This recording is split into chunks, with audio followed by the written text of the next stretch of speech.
Frozen chicken, billion-pound cocaine, UK's biggest drug smuggling case. It looked like just another delivery. Trucks arrived at a quiet warehouse. No alarms. No panic, just frozen chicken headed for cold store. But hidden inside those boxes were blocks of high-purity cocaine, vacuum-sealed, expertly packed, and smuggled in plain sight. By the time authorities caught on, 318 shipments had already been delivered, carrying over 15 tons of cocaine worth more than £1 billion. No shootouts, no news alerts. Just a regular-looking building in Redditch and a calm operation spreading across the UK, from Glasgow to Leeds.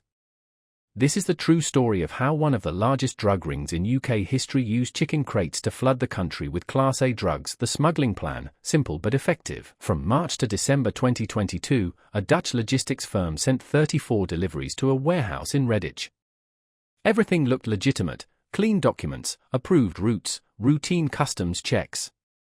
But beneath the cold poultry lay something deadly. Each crate contained not just chicken, but industrial-sized blocks of cocaine, layered underneath the meat and stacked for efficient trafficking. Authorities would later confirm the numbers: over 15.9 tons of cocaine, around 50 kilograms hidden in each pallet. Street value? Over £1.5 billion. No hidden compartments. No modified trucks.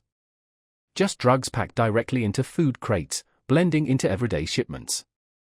Even the delivery drivers had no idea what they were carrying. The front was perfect, legal on paper, criminal underneath. The warehouse, the drug factory in disguise. From the outside, the Redditch warehouse was just another unit in an industrial estate. No branding. No unusual activity. But inside, it was the command center for a nationwide cocaine supply chain. This was where shipments were broken down, cocaine removed, repackaged, and pushed out to local distributors.